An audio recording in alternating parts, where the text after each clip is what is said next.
Hi everyone, my name is Elizabeth Coughlin, and for my capstone, I worked with the Seattle Subway Foundation. They're a nonprofit that advocates for sustainable and accessible public transit in Seattle. And working with them gave me a really hands-on look at how big transportation projects actually take shape. My project focused on the Culture Connector, which is the proposed streetcar line that would finally link Seattle's two existing but currently disconnected streetcar lines. Right now, the streetcar system is basically split in half, and because of that, it doesn't get used nearly as much as it could. Connecting these lines would make the whole system more functional, more accessible, and a lot more useful for the city. So that leads into my research question, which is how does adding a connected streetcar line influence the economic and social vitality of local businesses in Seattle's downtown core? To explore this, I spent my internship interviewing people, business owners, residents, and other stakeholders to get a sense of how they feel about the project.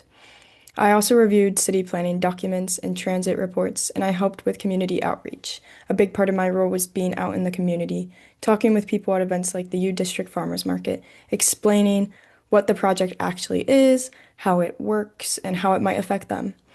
Getting to have those conversations really helped me see how important public education and transparency are in gaining support for a project like this.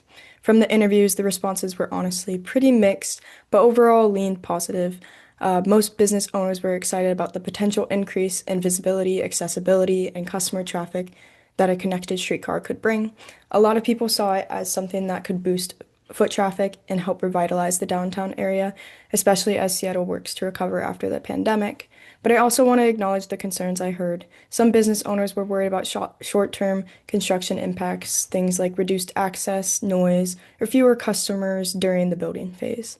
Others brought up the possibility of rising rents or displacement if the area becomes more desirable if the streetcar is built.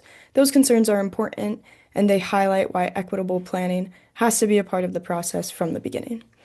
When I compared my findings with studies from other cities, I found the same patterns show up elsewhere. Streetcar expansions can create economic benefits, but they work best when they are paired with affordability measures and support for small businesses. Basically, these projects are the most successful when they prioritize the people who already live and work in these areas.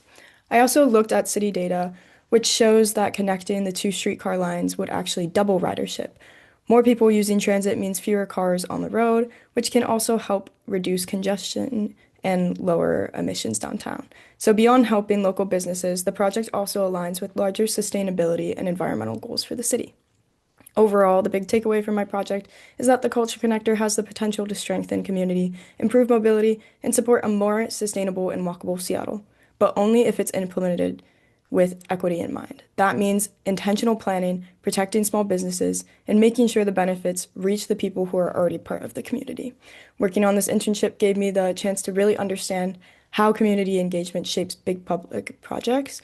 It helps me see how policy, sustainability, and real people intersect in everyday life. And it also helped me figure out how I want to contribute to sustainability work moving forward. So thank you everyone for listening, and thank you Eugene Kramer, my supervisor, uh, Lubna, my faculty advisor, and Arthur Bacchus and David Scott at Seattle Subway Foundation.